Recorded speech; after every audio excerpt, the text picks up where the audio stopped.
மக்களே, நம்மளோட இந்த வாரம் எவிக்ஷன் யாரு அப்படின்ற ஒரு பெரிய கேள்வி ஓடிட்டே இருக்கு. அதோட கன்ஃபர்மேஷன் அப்படின்றது வந்து கொஞ்சம் இதுவாவே இருந்துட்டு இருக்கு அப்படின்னே சொல்லலாம். ஆமாங்க, சாட்சனா தான் எவிக்ட் ஆக போறாங்க அப்படின்றது வாரம் வாரம் மக்கள் எல்லாருமே ரொம்ப கான்பிடென்ட்டாவும் ரொம்ப ஹாப்பியாவும் இருந்துட்டு இருப்பாங்க. ஆனா கடைசி நேரத்துல ஒரு ட்விஸ்ட் எதுனா ஒண்ணு வச்சு ஏமாத்தி விட்டுருவாங்க அப்படின்னு நம்ம எல்லாருக்குமே தெரியும். சோ சாட்சனாவை காப்பாத்துறதுக்காக பலிகிடாவா நேத்து, அதாவது போன வாரம் அப்படின்றது வந்து வர்ஷினி அவர்கள் போகப்பட்டாங்க. அதே மாதிரி அடுத்த பலியாடு அப்படின்னு பாத்தீங்கன்னா எனக்கு தெரிஞ்சு இப்போ நடந்திருக்கிறது யாரு அப்படின்னு பாத்தீங்கன்னா நம்மளோட சிவா வந்து இந்த வாரம் எவிக்ட் ஆயிருக்காரு அப்படின்ற ஒரு விஷயங்கள், அதாவது அபிஷியலா எவிக்டட் அப்படின்ற நியூஸ் வந்து வெளி வந்தாச்சு அப்படின்றதாங்க.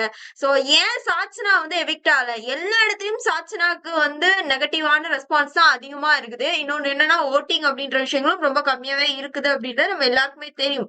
அப்படி இருக்கும்போது எப்படி சாட்சனா வந்து சேவ் ஆறாங்க? இன்னொன்னு என்னன்னா சாட்சனா வந்து கேப்டன்சில அவங்கதான் வின்னர் அப்படின்றது நம்ம எல்லாருக்குமே தெரியும்.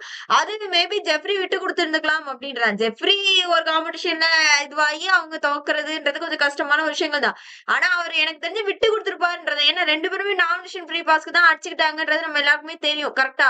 அப்படி இருக்கும்போது ஜெஃப்ரி நாமினேஷன் ஃப்ரீ பாஸ் வாங்கி அடுத்த வாரம் ஃப்ரீ ஆயிட்டாரு. அடுத்தது வந்து கேப்டன்சி எடுத்தாதான் அதுக்கு அடுத்த வாரம் ஃப்ரீ ஆக முடியும் அப்படின்ற ஒரு விஷயங்கள் இருக்கும்போது எனக்கு தெரிஞ்சு சாட்சனா தான் அதனால கேப்டன் ஆயிருப்பாங்கன்ற ஒரு விஷயங்கள் தான் வந்து ஃபீல் ஆகுது அப்படின்னே சொல்லலாம்.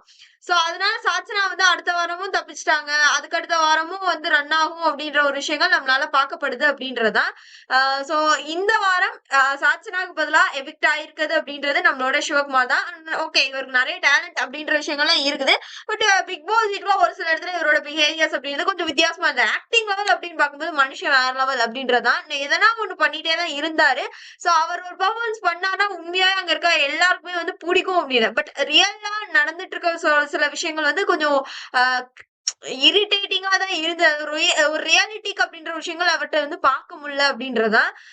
இன்னொரு விஷயம் என்ன அப்படின்னா சாட்சனாக இப்ப வந்து ஃபுல் மைண்ட் செட்ல வந்து கான்பிடென்ட்டா இருப்பாங்க. மேபி இப்படி இருக்கலாம். ஃபேமிலி ரவுண்ட் வரைக்கும் சாட்சனா உள்ள வச்சுட்டு அவங்க அப்பா வந்து எப்படி ரியாக்ட் பண்றாங்க அப்படின்ற ஒரு விஷயங்கள பாக்குறதுக்கு கூட அதுவும் ஒரு விதமான டிஆர்பி தானே. அதனால வச்சிருக்கிறதுக்கும் வாய்ப்புகள் இருக்குன்ற மாதிரி எனக்கு ஃபீல் ஆகுது.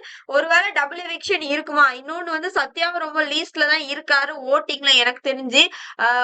சாட்சனா அனுப்புறதுக்கு வாய்ப்பு இல்ல அப்படின்ற ஒரு விஷயங்கள் இருக்கும்போது மேபி டபுள் எவிக்ஷனா சத்யா போறதுக்கான வாய்ப்புகள் தான் எனக்கு இருக்குது. சோ முடிஞ்சா என்ன எவிக்ட் பண்ணி பாருங்கடா அப்படின்ற ஒரு சிச்சுவேஷன்ல தான் நம்மளோட சாட்சனா வந்து மக்களுக்கு பயங்கர சவாலா இருந்துட்டு இருக்காங்க அப்படின்றதா. சோ மக்களுமே எப்படா இவளை வெளியேற்றுதுன்னே தெரியாம வாரம் வாரம் எப்படி எஸ்கேப் ஆறோம்னு தெரியாம வந்து முழிச்சிட்டு இருக்காங்கன்ற விஷயங்கள் தான் நம்மளால பார்க்க முடியும்னு சொல்லலாம். சோ இந்த வாரம் சிவாவோட எவிக்ஷன் பத்தி நீங்க என்ன நினைக்கிறீங்க? டபுள் எவிக்ஷன் இருக்குமா? ஒருவேளை டபுள் எவிக்ஷன் இருந்தா யார் எவிக்ட் ஆறாங்க சிவா கூட சேர்ந்து நினைக்கிறீங்களோ அவங்களோட நேம மறக்காம கமெண்ட் பாக்ஸ்ல தெரிவிச்சிருங்க மக்களே.